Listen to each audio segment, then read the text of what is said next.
Assalamualaikum warahmatullahi wabarakatuh. Teman pemilih, kembali kita ketemu lagi dalam podcast Pintar Pemilu KPU Provinsi Sumatera Barat. Dan kali ini bersama saya Lydia sebagai host. Di samping saya sudah ada tamu kita dari jauh dari KPU Kabupaten Pasaman Barat, Ibu Miss Darliah. Ya. Assalamualaikum Ibu. Waalaikumsalam. Gimana kabarnya nih? Alhamdulillah sehat. Sehat ya, alhamdulillah. Dan Ibu Miss Darliah ini adalah Ketua Divisi Sosialisasi, Pendidikan Pemilih, Partisipasi, Hubungan Masyarakat, dan SDM Ya. KPU Kabupaten Pasaman Barat. Itu nama divisi terpanjang kayaknya kalau Ya, di kita betul. ya.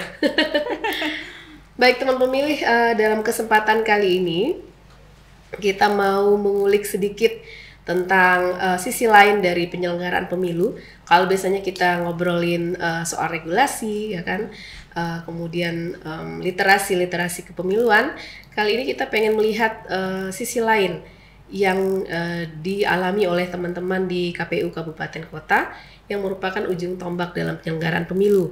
Kalau mungkin sebelumnya teman pemilih sudah mengikuti podcast kita sudah pernah podcast juga dengan KPU Kabupaten Kepulauan Mentawai. Itu salah satu daerah yang mungkin seringkali dikategorikan daerah sulit untuk Sumatera Barat. Nah, jadi di Sumatera Barat bukan hanya Mentawai, tapi ada juga Pasaman Barat yang juga seringkali dikategorikan sebagai daerah sulit gitu ya. Nah, mungkin Bu Miss bisa cerita kondisi apa yang menyebabkan Pasaman Barat seringkali disebut sebagai daerah sulit, Bu? Ya. Makasih Kak Lydia. Memang Kabupaten Pasaman Barat ini secara resminya tidak ada lagi daerah yang namanya daerah terisolir ya. Tapi aksesnya atau daerah terjauhnya masih ada beberapa titik. Di antaranya di Air Bangis, Ranah Batahan ya, Kecamatan Ranah Batahan. Kalau di Air Bangis ini ada dua daerah ya, itu Pulau Panjang dan juga Pulau Penantian atau Poros. Ini kita ke sana menjangkau pulau itu harus naik boat begitu. Jadi daerah Ranah Batahan juga begitu, aksesnya lewat jalan kerikil dan juga tanah liat untuk menjangkau masyarakat yang ada di sana begitu. Jadi kalau suka dukanya ya ketika kita ke lapangan, misalnya dalam kemarin tuh verifikasi faktual ya, kebetulan daerah Sungai Beremas ini ya, terbaik ini adalah daerah saya atau korwilnya saya langsung ke sana sepulang dari dinas luar Sulawesi kemarin, langsung ke Air Bangis. Itu kita untuk menemui masyarakat itu harus naik boat sekitar 2 jam ke Poros. Selanjutnya kita naik motor, itu ada ojek di sana, jalannya berlubang-lubang, becek, dan waktu itu musim hujan sehingga kita waktu itu kepleset, hampir kebanting ke dalam selokan begitu. Itulah perjuangan kita menuju lokasi di mana masyarakat tempat harus yang kita tepat begitu. Oke, verifikasi faktual. Iya, ya. betul. Nah, ngomong-ngomong soal verifikasi faktual, teman pemilih, ini adalah salah satu tahapan yang harus dilalui oleh partai politik sebelum ditetapkan sebagai peserta pemilu. Dan verifikasi faktual ini tidak hanya berat bagi partai politik, tapi juga bagi KPU sendiri, terutama KPU Kabupaten Kota yang langsung terjun ke lapangan ya untuk melakukan verifikasi faktual. Jadi kita tidak meng-hire tenaga dari luar, tapi yang melaksanakan verifikasi faktual yang mendatangi anggota partai politik yang mereka daftarkan sebagai anggota mereka itu adalah personil dari KPU Kabupaten Kota, baik komisioner maupun dari sekretariat. Nah, Bu Miss, kita pengen tahu nih dinamika seperti apa dalam pelaksanaan verifikasi faktual di Pasaman Barat ya.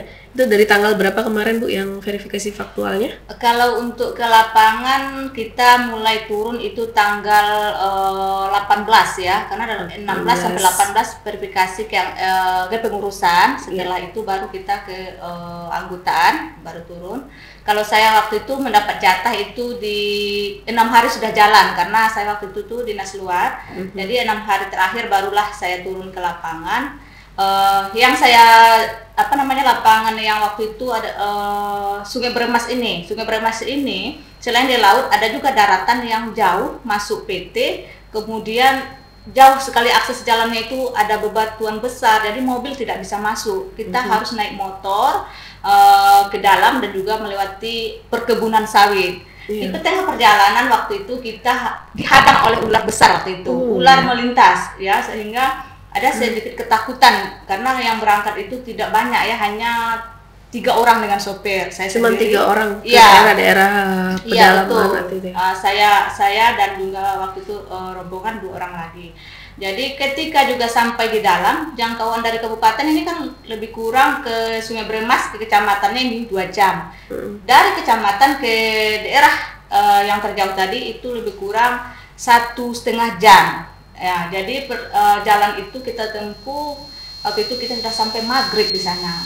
Nah, setelah maghrib yang membuat kita risih sekali waktu itu, rumah masyarakat ini masih ada yang tidak pakai listrik di sana. Gelap dong ya? Gelap, jadi kita pakai senter HP. Dan juga waktu itu malam itu yang membuat saya sampai hari ini masih teringat, dikejar binatang peliharaan orang rumah ini. Apa itu?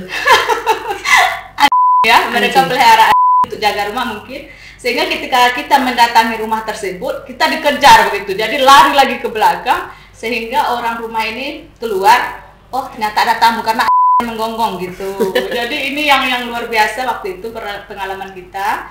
Dan jam pukul 9 malam waktu itu kita berpak dan kita pakai senter HP kita masing-masing gitu. Jadi ini penerangan kita ke rumah masyarakat itu. Tapi alhamdulillah, walaupun hari hujan, kan hujan ya, musim penghujan, kemudian sudah malam, masih jauh di daerah terjauh begitu kan, di pelosok gitu. Tapi kita bahagia karena orang yang kita cari itu ketemu dan bisa kita buktikan bahwasanya beliau mendukung atau tidaknya begitu. Jadi hati kita plong waktu itu ketika sudah mencapai rumah penduduk, walaupun dengan sangat luar biasa untuk menjangkau daerahnya gitu. Oke, nah waktu verifikasi faktual itu sendiri, data yang harus diverifikasi itu ada berapa, Bu, untuk Pasaman Barat? Ya, kalau jumlahnya tuh lebih kurang 2.000 kemarin di awal ya, 2.536 kalau nggak salah. Jadi lebih kurang 2.000-an. Yang daerah saya itu, yang Korwil Erbangis dan Ranah Bantahan ini memang tidak banyak, cuman di angka 200-an begitu. Tapi perjuangannya ini dari kabupaten ini membutuhkan waktu yang lama, dan juga nanti ketika datang ke tempat itu membutuhkan juga sarana atau prasarana yang harus lengkap begitu. Misalnya harus naik bot, harus naik ojek begitu, dan juga tantangannya yang lain adalah nama yang di KTP tidak sesuai dengan nama panggilan sehari-hari. Sehingga sehingga kadang-kadang kita tanya ke masyarakat tuh bilangnya di sana, Bu. Tanya ini lagi di situ, Bu. Tanya lagi, kurang tahu, Bu, yang namanya ini. Sepertinya udah pindah. Tanya lagi kita, ternyata orang yang belakang kita ada yang lupa ditanya, ternyata itu orangnya. Jadi itu yang lucu gitu kan. Jadi kita akhirnya bingung kemana lagi mencari yang nama ini, karena orang ini rata-rata nama panggilannya di KTP itu berbeda begitu. Iya, di masyarakat kita kebiasaan gitu ya. Betul. Jadi kita nggak tahu nama panggilannya ini siapa sih, bapak ini atau ibu ini begitu. Itu yang membuat kita lucu. Selanjutnya, karena di Erbangis ini juga masyarakatnya mayoritas melaut. Nah, orang-orang juga susah kita ketemui karena melaut itu kan tidak pergi pagi, pulang sore, tapi bisa 1 minggu di laut, di tengah laut. Nah, yang lucunya lagi, entah apa yang kejadian waktu itu, kalau orang kampung tuh bilang, katanya istrinya ini ada ada sedikit dalam tanda kutip lari pemikirannya begitu. Nah ya, kenapa begitu? Kita nyari suaminya ternyata melaut. Tapi ketika datang ke rumahnya, apa yang disampaikan? Dia bilang panggil kita gini. Bahasa kasarnya dia panggil kita seperti tadi gitu. Dia langsung bilang gitu. Kenapa kalian datang lagi ke sini? Gitu dia bahasanya sama kita. Jadi kita kaget. Astagfirullah. Kemarin dikejar ini, sekarang kita dipanggil ini gitu kan. Tapi ternyata ada masyarakat bilang, Bu, orang itu ada sedikit ininya. Jadi akhirnya kami nggak ke situ lagi, kami temui lagi Jorong begitu. Ya, jadi itulah suka dukanya di lapangan, kita nggak tahu ini dari kabupaten, ini orang KPU, tidak mengenal itu. Jadi ketika kita berhadapan dengan masyarakat bersentuhan, bahkan ada yang mengatakan kita ini tukang lesing gitu. Padahal kita kan sebenarnya ada atribut. Jadi kita tukang kredit ya. KPU ya, kita bukan tukang kredit Bapak Ibu ini. Tapi kita pakai identitas. Ada ID card dan juga kita kan dilengkapi dengan surat tugas kan gitu. Itulah yang kita sampaikan, baru mereka oh ternyata ini beda. Ternyata ini bukan orang lesing atau orang yang mengutip hutang begitu. Cuman ya apapun yang terjadi di lapangan kita ya bawa ketawa aja gitu, karena ini adalah bumbu-bumbu dari perjalanan kita di KPU gitu. Ya oke. Selain apa tadi geografis ya, akses jalan dan transportasi. Kalau di Pasaman Barat sendiri kayaknya cukup majemuk ya masyarakatnya ya. Maksudnya dari segi apa budaya etnis gitu. Kira-kira mungkin Bu Mis bisa ceritain seperti apa sih masyarakat di Pasaman Barat itu? Apakah hanya orang Minang di situ atau ada suku etnis lain mungkin ya, budaya lain yang ada di sana gitu? Di masyarakat Pasaman Barat kan ada 3 suku, ada Minang, Melayu dan Batak, heterogen ya. Jadi itu kan udah berbatasan dengan apa ya? Sumatera Utara. Sumatera Utara. Ya. Jadi yang daerah utara ini mayoritas itu Mandailing ya. Jadi mulai dari Gunung Tuleh, Aur, Gunung Lembah Melintang. Nah, itu bahasanya udah beda. Iya, beda. Jadi kalau daerah Mandailing ini, alhamdulillah karena saya bisa bahasa Mandailing, karena saya juga keturunan Mandailing, saya bisa atasi begitu kan. Saya bisa komunikasi dengan masyarakat. Karena masyarakat ini ada sebagian ini tidak bisa berbahasa Indonesia, tapi mereka memang bahasa kampung atau bahasa ibunya Mandailing gitu.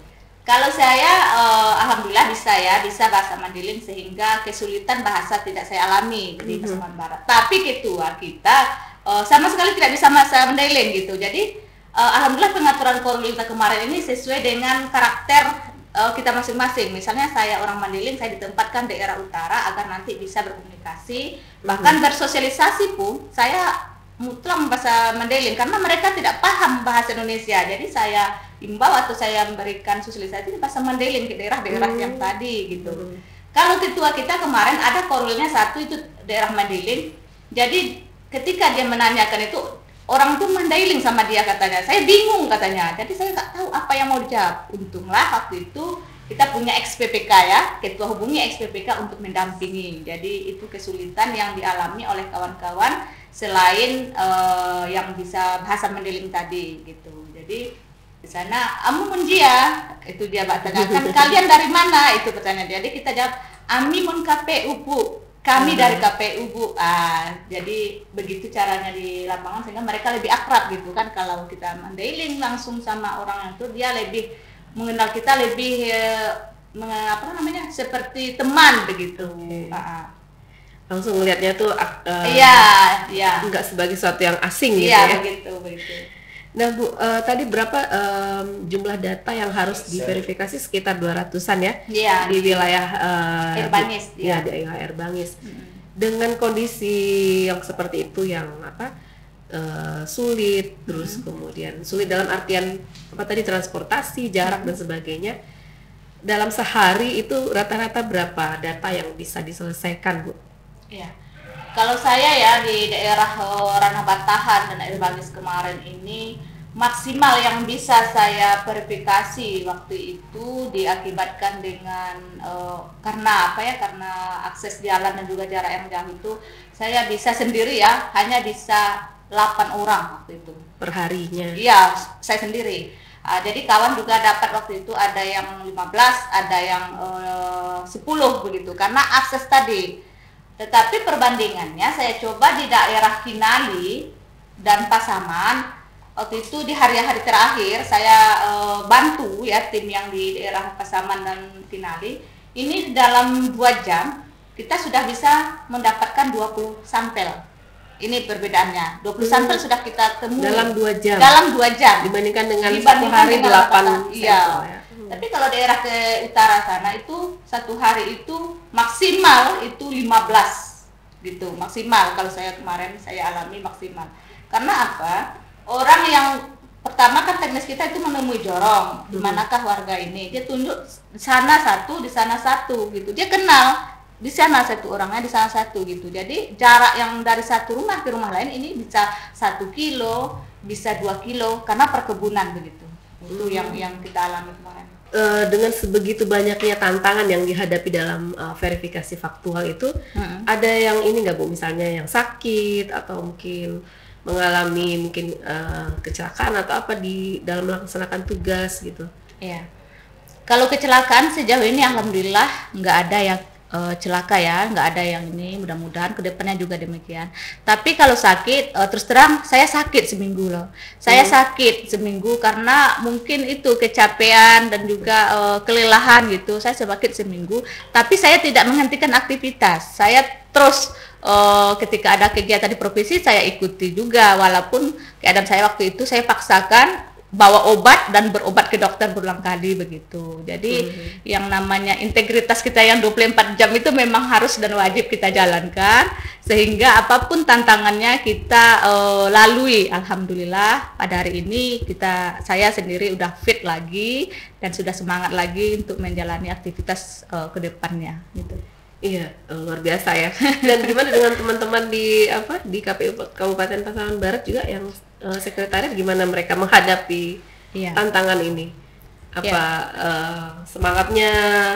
Iya, sama dengan kawan-kawan juga, ada beberapa kemarin yang sakit, yang tumbang ya. Jadi kemarin ada yang berobat, kemudian pulih lagi ya. Tapi kita dari komisioner terutama dan juga Pak Sek ini memberikan motivasi terus, kita harus sehat, kita harus semangat begitu. Jadi kawan-kawan ini juga termotivasi, sehingga ke lapangan pun kita usahakan untuk rileks begitu. Jadi tidak menjadi beban bagi kita, tidak menjadi tekanan bagi kita dalam melaksanakan pekerjaan ini. Kita usahakan bekerja seolah-olah bermain begitu. Menikmati menikmati prosesnya, sehingga tidak ada tekanan dan beban yang begitu berat yang kita alami, sehingga press pikiran kita, press semua pekerjaan kita sudah selesai begitu. Luar biasa. Terus satu lagi mungkin Bu, dengan dalam masa verifikasi faktual kemarin berapa lama waktunya? 21 hari 21 ya. Hari. Itu tuntas semua datanya yang sampelnya tuntas ya, tuntas. Bisa menyelesaikan targetnya gitu ya. Meskipun banyak sekali tantangan yang dihadapi. Ya. Dan setelah ini kita akan lagi perbaikan. Akan lagi melakukan verifikasi faktual perbaikan. Iya. Kira-kira gimana nih ke depannya? Sudah siapkah untuk kembali menikmati tantangan itu lagi gitu? Iya. Ini kalau ke depan ini perbaikannya kan waktunya lebih singkat. Iya, lebih kurang 14 hari. Kita harus bertarung lagi. Sampel kita yang akan kita verifikasi hari ini 2107 sampel. Tidak berkurang banyak ya? Iya, tidak berkurang banyak. Dari 2500 ke 2100. Jadi tidak berkurang banyak, dan juga penyebarannya ini 11 kecamatan.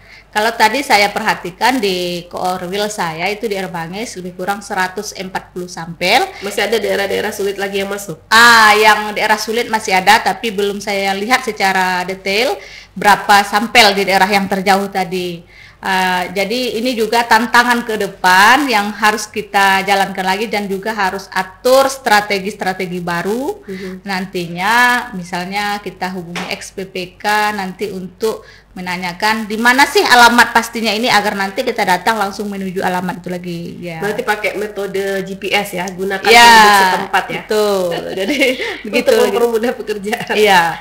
Karena kan di samping harinya yang singkat, kita juga disibukkan dengan kegiatan nasional ini. Ada kegiatan nasional yang mesti kita hadiri, dan juga ini dalam masa perpak dan juga dalam masa rekrutmen tenaga badan ad hoc gitu kan. Jadi iya, jadi ini tenaga kita, pikiran dan semuanya juga harus terporsir nanti ini. Membagi waktu kan, kalau kemarin hanya perpak aja, sekarang ada siakba yang harus kita urus, ada lagi panggilan konsulnas gitu. Jadi mudah-mudahan harapannya ke depan kita semua penyelenggara ini juga sehat, kuat, dan juga bisa menjalani dengan riang gembira gitu. Baiklah, memang kita harus selalu jaga kesehatan ya, karena masih ini baru awal-awal ya Bu ya. Iya, betul. Kita kedepannya akan semakin berat lagi. Dan begitulah teman pemilih, sisi lain mungkin dari penyelenggaraan pemilu yang menarik untuk kita simak.